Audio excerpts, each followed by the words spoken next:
함께 예배하는 모든 분들 가운데 이 말씀의 축복이 함께 하시기를 주님의 이름으로 축원합니다.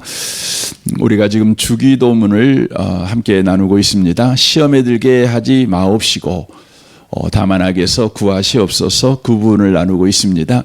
이 주기도문에서 나온 시험은 하나님이 우리에게 주는 시험을 의미하고 있는 것이 아니라 바로 마귀가 주는 시험, 또 우리의 환경과 상황에서 우리가 당하는 그런 시험들을 이야기를 해주고 있는 내용입니다.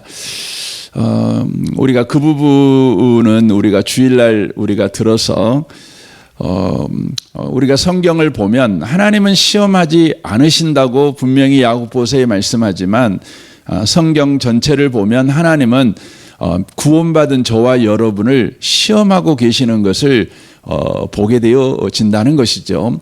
거기서 말하는 시험은 넘어지게 하는 시험이 아니라 우리로 알고 세워지게 하는 바로 시험이라고 말씀을 드렸습니다. 그 대표적인 예가 이스라엘 민족을 애굽에서 건져내어 광야에서 그들을 바로 시험하셨다고 하는 것입니다. 사람이 떡으로만 사는 것이 아니고 하나님의 입에서 나오는 모든 말씀으로 산다. 이것을 알게 하시기 위해서 바로 시험을 하셨다.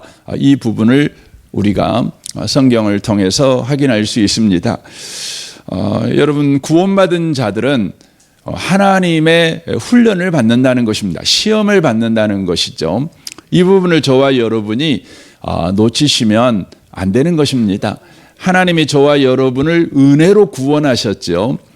은혜로 구원하신 이후에 이제 네 인생 막 살아도 돼 이렇게 하시는 것이 아닙니다.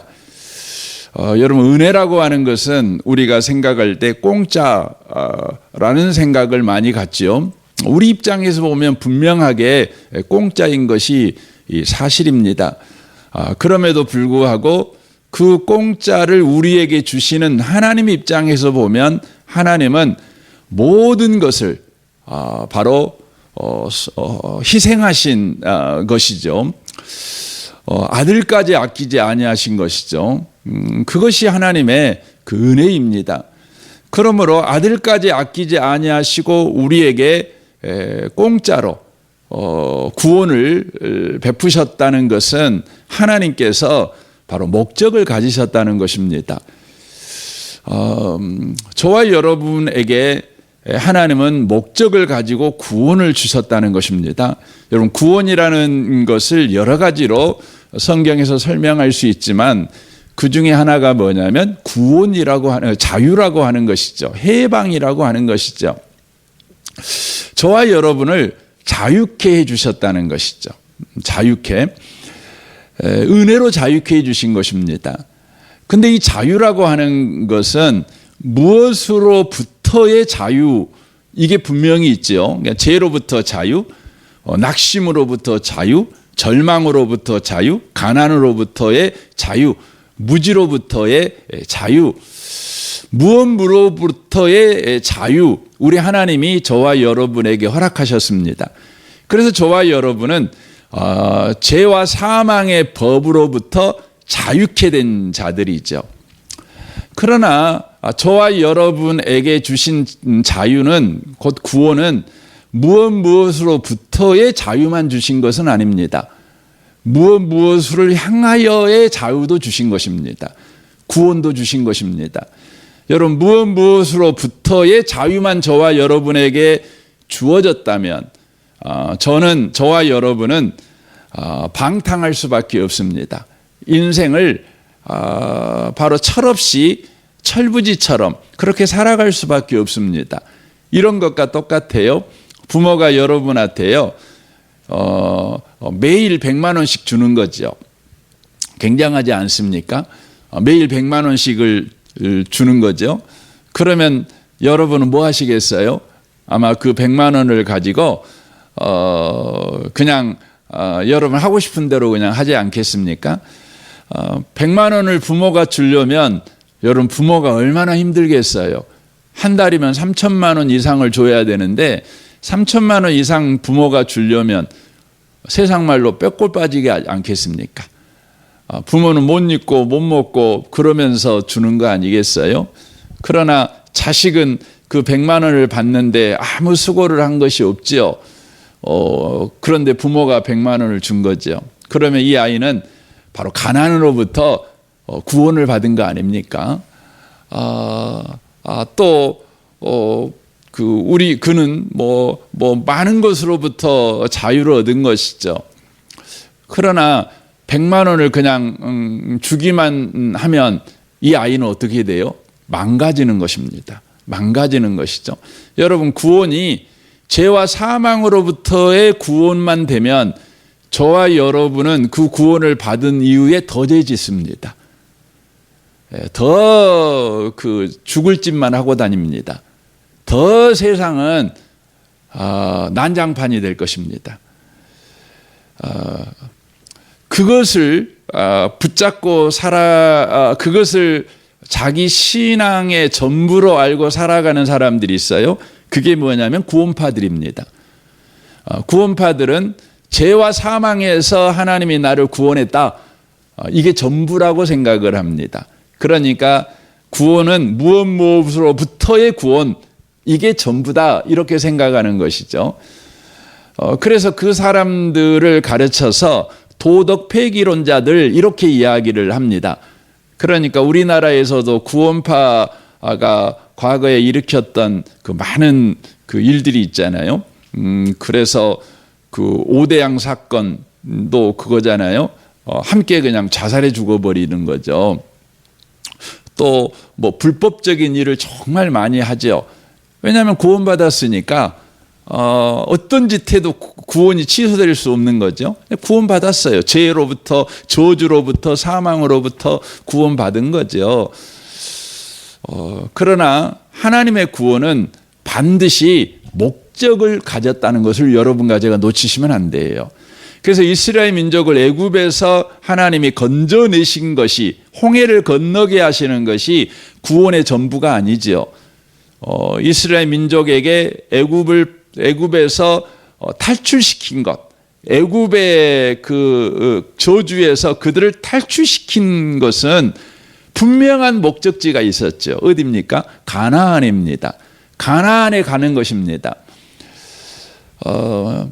그래서 하나님은 뭐 하셔요? 애굽에서 건져내신 다음에 가나안에 들어가게 하기 위해서, 그것은 들어가는 것이 궁극적인 목적이 아니라 가나안에서 바로 제사장 나라로 살아가도록 하시기 위해서 그들에게 광야를 주시는데, 그 광야가 바로 시험의 기간이었다는 것입니다. 훈련의 기간이었다고 하는 것입니다. 그래서 여러분, 구원은 무엇으로부터의 구원만 아니라 무엇을 향하여의 구원이라는 것을 저와 여러분이 놓치시면 안 되는 것입니다. 이걸 아주 쉽게 표현하면 그거죠. 왜 여러분과 저를 구원시켰어요? 학교 보내려고요. 학교 보내려고요. 그래서 학교를 보내는 목적은 뭐예요? 훌륭해지라고. 여러분, 나이가 들면 학교 다시 가고 싶잖아요. 근데 여러분, 어렸을 때는 언제가 제일 좋아요? 학교 안 간 날이 최고로 좋습니다. 그렇죠? 방학이 최고로 좋죠. 학교 안 가는 날이 최고로 좋죠. 저는 어렸을 때 제가 해남에서 살았었는데, 학교 선생님이 목포에서 이렇게 출퇴근을 하셨어요. 그러면 옛날에는 이제 하원이라는 곳, 목포에서 배 타고 이렇게, 지금은 길이 나이졌지만 배 타고 오는데, 비바람이 치고 바람이 조금만 불어 배가 안 떠요. 그럼 선생님이 안 와요. 얼마나 좋은지 몰라요. 제가 그때 반장이었거든요. 하고 반장이어갖고 저한테 이제 알아서 하라고 그러니까 그냥 노는 거죠. 제가 뭘 어디 가르치겠어요. 뭐 하겠어요. 그러니까 그때가 지금 기억하면 제일 좋았어요. 선생님이 너무 성실하시면 괴로워요. 그렇잖아요. 근데 우리 하나님은요, 땡땡이를 안 치시는 선생님이셔요. 하나님은 성실하신 하나님이셔요. 그래갖고 학생인 저와는 되게 괴롭습니다. 하나님은 방학을 안 하셔요. 아프다고 안 오시고 뭐 이런 거 없어요. 가정일이 있다고 안 오신 일 없어요. 항상 성실하셔요. 그런데 이스라엘 백성이 이제 광야에서 훈련을 이렇게 받잖아요. 근데 성경을 보면 그 훈련을 통과해 갖고 간 사람은 2사람밖에 없어요. 그 나머지는 어떻게 됐어요? 다 죽어버렸어요. 오늘 본문이 그 말입니다. 원래 10장 1절부터 쭉 읽어야 되는데요.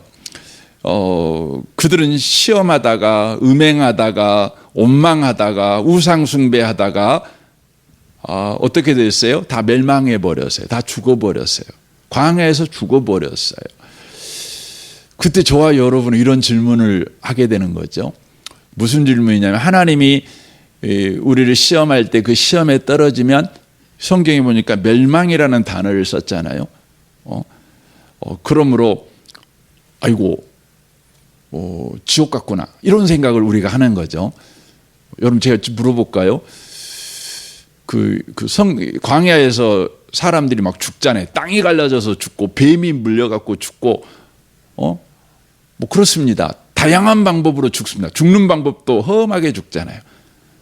여러분 그렇게 죽으신 분들 천국 갔을까요? 지옥 갔을까요? 굉장히 중요한 질문이에요. 예. 여러분 그 질문을 이해하려면 10장 1절부터 여러분 집에 가서 꼭 읽어보세요. 이 시험당한 사람들, 그래서 시험당해 광야에서 죽어버린 사람들이 어떤 사람이었냐? 그럼 1절에 이렇게 돼 있어요. 형제들아, 나는 너희가 알지 못하기를 원하지 아니하노니 우리 조상들이 다 구름 아래에 있고 바닷 가운데로 지나며, 이 구름이라는 건 하나님의 임재라는 상징입니다. 하나님의 임재 아래 있었고 바닷 가운데로 지나며, 이 바다가 오면 홍해 바다예요. 그건 그 세례를 받았다는 것을 이야기. 그래서 모세에게 속하여 다 구름과 바다에서 세례를 받고 그렇게 돼 있는 거죠. 그러니까 불기둥, 구름기둥, 하나님의 임재를 상징합니다. 하나님의 보호 아래서 그들은 구원받았다. 세례는 구원받았다는 것을 말하고 있는 것이죠. 다 같은 신령한 음식을 먹으며 다 같은 신령한 음료를 마셨으니 이는 그들을 따르는 신령한 반석으로부터 마셨음에 그 반석은 곧 그리스도라. 그들은 그리스도로 인하여 구원받은 사람이라는 것이죠. 그러나 그들의 다수를, 거기 나와요. 그러나 분명히 그들은 어떤 분들이에요? 구원받은 사람들이에요.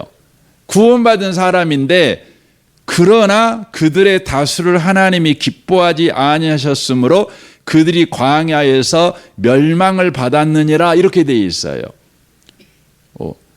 그러니까 여기서 우리는 굉장히 헷갈리는 거예요. 분명히 홍해바다 건넜어요. 6월절 어린 양의 피로 구원받은 사람들이에요. 하나님의 임재 속에 있었던 사람들이에요. 그런데 그들이 시험에 탈락하고 다 죽어버렸어요. 그랬더니 성경이 표현이 멸망받았다 이렇게 돼 있는 거죠.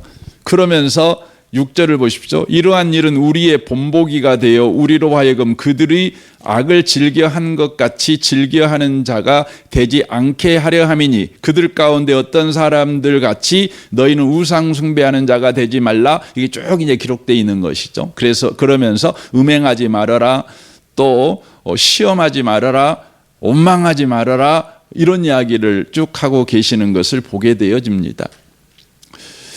여러분과 제가 분명하게 이 본문을 통해 이해해야 되는 것이 뭐냐면 그들은 구원받은 사람들이에요. 그러나 시험에서 그들이 통과를 못했어요. 그래갖고 그들이 멸망받았어요. 이 말은 어떤 의미냐면 바로 그들의 구원이 취소됐다는 이야기가 아니라 언약이 그들에게 이루어졌다는 걸 말하는 것입니다. 그러니까 하나님이 분명하게 언약을 말씀하시는 것이죠. 이제 레위기서나 민수기서를 보면 하나님께서 이제 말씀하셔요. 말씀대로 살면 너희들에게 하나님께서 가나안 땅에 들어가게 하겠지만 안 되면 너희들 탈락이다. 그런 거예요. 그러니까 하나님이 약속을 지키신 거예요.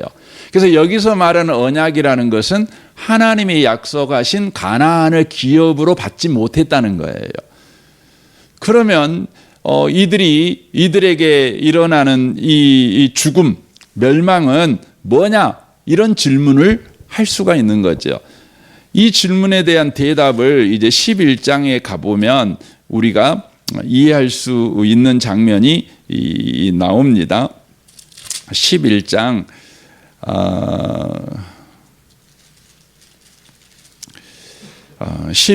29절을 좀 보겠습니다. 28절부터 보겠습니다.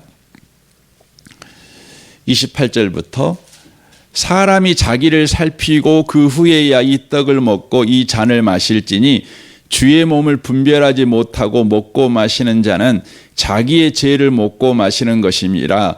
그러므로 너희 중에 약한 자와 병든 자가 많고 잠자는 자도 적지 아니하니 우리가 우리를 살폈으면 판단을 받지 아니하려니와 우리가 판단받는 것은 주께 징계를 받은 것이니 이는 우리로 세상과 함께 정죄를 받지 않게 하려 함이라. 이렇게 돼 있어요. 무슨 말인지 이해되십니까? 이거 이제 10장에서는 이제 그 애굽의 출애굽 사건에서 시험 훈련에서 실패한 사람들에 관한 이야기를 하시고, 이제 11장에서는 고린도 교회에 실제 일어난 이야기인데 성찬을 잘못 먹었어요. 분별하지 않았어요. 성찬의 참된 의미를 이해하지 못하고 그냥 먹은 거죠. 그래가지고 어떻게 됐냐면 죄를 먹고 마시게 된 거죠. 그래갖고 그들 중에 약한 자와 병든 자가 있고 잠자는 자도 있었어요. 잠자는 자다는 죽었다는 말이에요.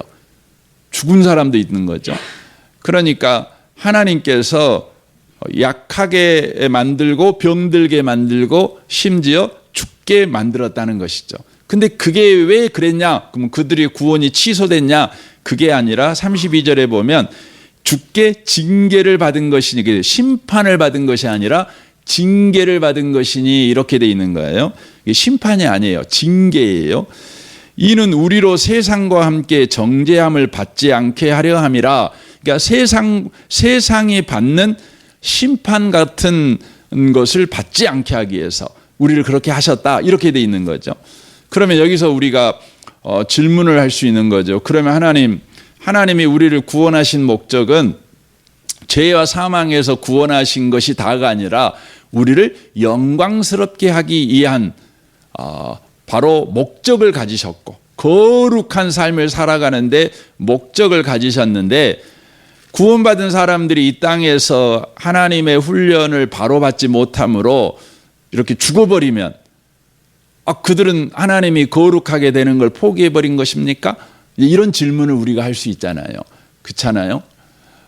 그들은 이제 천국에 가기는 갔다고 하니까 그렇게 믿겠지만, 그러면 그들은 이제 하나님의 거룩을 포기해버린 것입니까? 이렇게 질문을 우리가 할 수 있는 것입니다. 이 부분에 대한 대답이 히브리서 12장에 나와 있어요. 여러분, 징계는 누구한테 하느냐? 사랑하는 사람한테 해요. 그러니까 하나님께서 병들게 하고 또 약하게 하고 심지어 죽이는 것도, 그것도 뭐라고요? 징계예요. 그것도 뭐냐면 훈련이에요. 그를 바로 거룩하게 만드는 바로 방식이라고 하는 것이에요. 그걸 이야기하는 것입니다. 그러니까 이 땅에서 바로 훈련을 계속할 수가 없어요. 너는 이 시간 속에서 하나님의 거룩한 훈련을 할 수가 없구나. 네가 이 땅에 살아있음으로 말미암아 교회에 덕을 끼치지 못하고 주변 사람들한테 신앙의 바른 모범을 보이지 못하는구나. 너는 더 이상 이 시간 속에서, 이 인생 속에서 너는 훈련할 수가 없구나. 그러니까 내가 너를 하나님의 영혼 속에서 너를 거룩하게 만들 거야 해갖고 뭐냐면 그들 데려가 버리는 것이에요. 데려가 버리는 것이에요. 우리가 여기서 제가 이렇게 말씀을 드리는 이유는 바로 구원의 분명 확실성을 다시 한번 여러분에게 이야기를 하려고 하는 것입니다. 그래서 고린도전서 5장에 보면 이런 자를 사단에게 내주었으니 이는 육신은 멸하고 영은 주 예수의 날에 구원을 받게 하려 함이라라고 말씀합니다. 그러니까 하나님은 이 땅에서의 살아가는 삶보다 영원 속에서 살아가는, 바로 구원받은 영원한 생명으로 살아가는 것을 더 중요하게 바로 여기시는 바로 사건이라는 것을 알 수가 있습니다. 그러니까 하나님은 자기 백성을 절대 버리지 않는다는 겁니다. 방치하지 않는다는 겁니다. 때로는 살려두셔서 그를 계속해서 거룩하게 해가는 일을 하지만 때때로는 데려가셔서 더 큰 자비를 베푸시는 거라는 것이죠. 그러니까 이 땅에 살려놓으신 것도 죽이시는 것도 그를 거룩하게 만드시는 것을 포기하지 않으시는 바로 하나님의 사랑이라는 것을 바로 말씀해주고 있는 내용이라고 하는 것입니다. 그래서 여기 10장에서 우리가 오늘 본문을 읽었던 말씀이 그 말이에요. 그런즉 선줄로 생각하는 자는 넘어질까 조심하라. 내가 구원받았어. 그러니까 난 아무렇게나 살아도 돼. 이렇게 생각하는 사람, 하나님이 그냥 여전히 복 주실 거야. 이렇게 생각하는 사람들은 그렇게 생각하면 안 된다는 거예요. 우리의 삶은 계속해서 거룩을 향하여 바로 살아가야 된다는 거예요.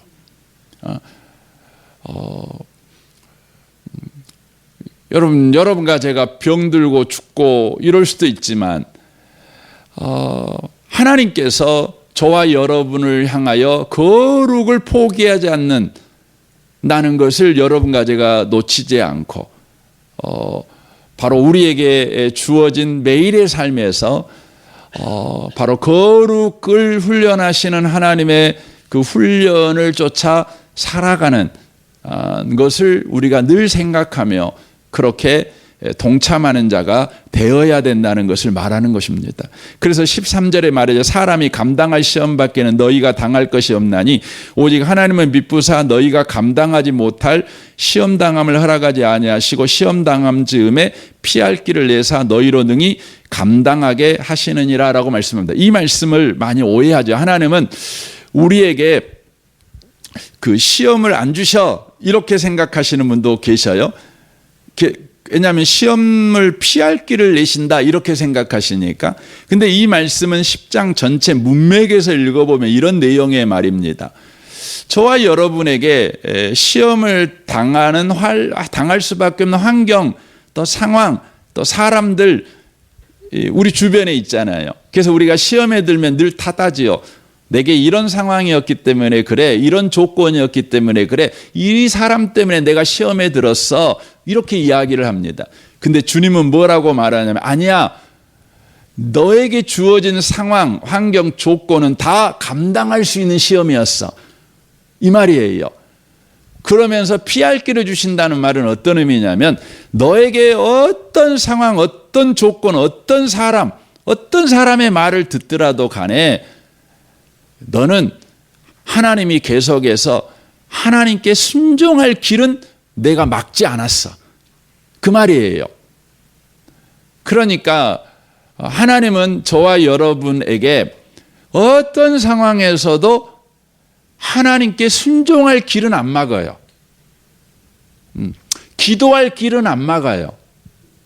찬양할 길은 안 막아요. 여러분 그걸 놓치시면 안 돼요. 기도할 수 없다고 아니에요. 하나님은 절대 기도하는 것까지는 막지 않으셔요. 찬양하는 것 안 막으셔요. 순종하는 것 하나님은 안 막으셔요. 여러분 우리는 시험 들었다 그래요. 당신 때문에 시험 들었어. 나에게 너무 힘들었어. 인생을 사는데 너무 힘든 일이 많아서 나는 시험 들었어. 내 얼굴이 이렇게 무서운 얼굴로 나는 바뀌었어. 그러잖아요. 뭐 남편하고 이야기할 때도 내가 얼마나 꾀꼬리 같은 목소리였는데 당신 만나갖고 살면서 내가 호랑이 목소리가 돼버렸다고 이렇게 탓을 해요. 근데 하나님이 뭐라고 말하냐면 그건 네가 감당할 수 있는 시험이었어. 왜냐하면 너는 그때에도 하나님께 순종할 길이 항상 열려 있었었어. 항상 하나님을 너는 예배할 수 있었고 기도할 수 있었고 너는 감사할 수 있었고 그랬어. 내가 그 길은 안 막아놨어. 그래서 성경이 그러냐. 항상 기뻐하라, 쉬지 말고 기도하라, 범사에 감사하라. 이는 그리스도 예수 안에서 너희를 향한 하나님의 뜻이다. 이 말이 하시잖아요. 이 말 무슨 뜻이? 그 길만 항상 열어놓는단 말입니다. 그래서 환경 탓하지 말라는 말입니다. 상황 탓하지 마. 사람 탓하지 마. 그래서 그 다음에 나오는 말이 뭐예요? 14절에 그런즉 내 사랑하는 자들아 우상 숭배하는 일을 피하라 그렇게 했어요. 우상 숭배가 뭐죠? 나를 섬기는 거예요. 나의 욕망을 섬기는 거예요. 나의 분노를 섬기는 거예요. 이게 여러분 우상 숭배예요. 여러분 화났잖아요. 근데 우리 우상 숭배는 뭐 여러 가지 생각할 수 있는데 우상 숭배는 뭐냐면 나를 섬기는 게 우상 숭배거든요. 그러니까 내가 화가 났어요. 그럼 내 화를 섬겨요. 내가 화내는 게 정당해요. 그래서 화내요. 막 내요. 이게 뭐냐 우상 숭배예요. 여러분이 뭔가 계획을 가지고 있잖아요. 여러분이 뭔가 주장을 가지고 있잖아요. 여러분이 뭔가 의지를 가지고 있잖아요. 근데 그걸 믿는 거예요. 그걸 붙드는 거죠. 그게 뭐냐 우상 숭배예요. 여러분 그러면 어떻게 돼요? 하나님을 안 붙잡아져요. 기도 안 해요. 기도의 문이 활짝 열려 있는데, 찬양의 문은 활짝 열려 있는데, 감사의 문은 항상 열려 있는데 여러분과 제가 그 길을 안 걸어가요. 나에게 붙잡혀 버리면.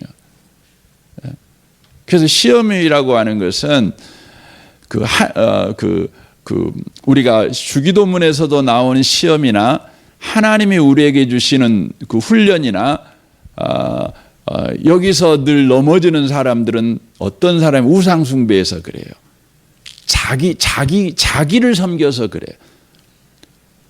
자기의 감정을 섬기고, 자기의 의지를 섬기고, 자기의 분노를 섬기고, 자기의 생각을 섬기고. 여러분 그래서 뭐예요? 넘어지는 거예요. 그래서 주님이 시험에 들게 하지 마옵시고 이 말은 뭐예요?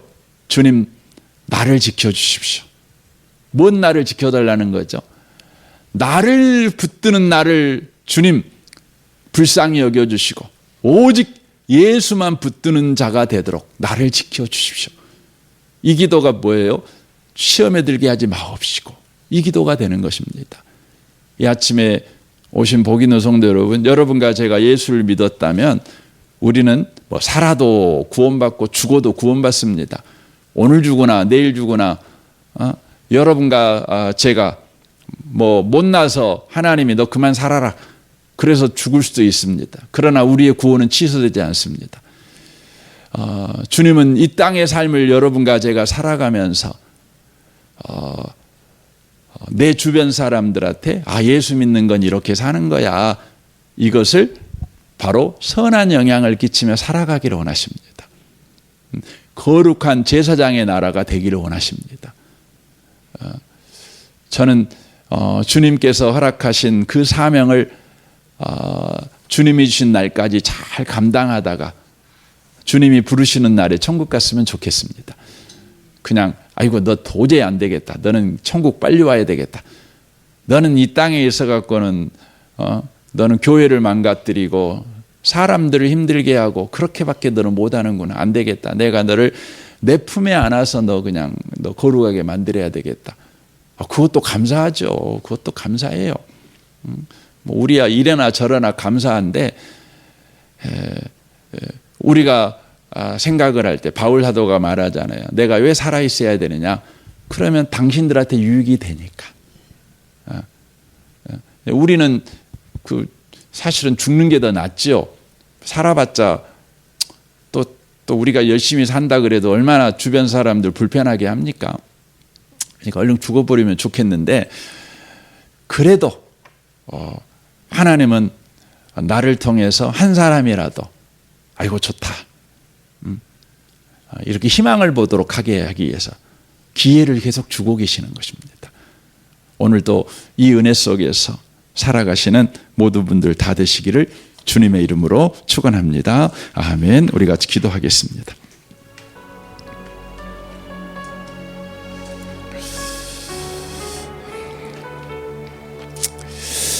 오늘 말씀을 우리 생각하면서 주님, 내가 살아도 죽어도 다 줬사오나 주님이 주신 이 수명만큼은 하나님의 훈련에 잘 동참해서 유익을 끼치는 인생, 제사장의 나라로서 그렇게 살아가는 자 되게 해 주옵소서.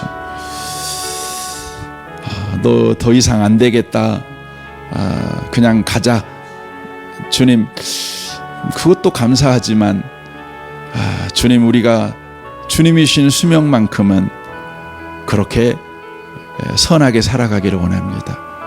시험을 통해 성숙해지기를 원합니다. 우리에게 오늘도 그런 은혜를 허락하여 주옵소서. 여러분 자신과 가정생활과 직장생활, 또 교회생활을 위해서, 또 모든 관계를 위해서 여러분 기도해 주십시오. 우리 대학 청년부를 위해 기도해 주시고, 이 나라를 위해서, 이 민족을 위해서, 북한과 열방을 위해서도 여러분 기도해 주십시오. 우리 좋으신 주님께 이 시간 통성으로 구하겠습니다. 기도하겠습니다.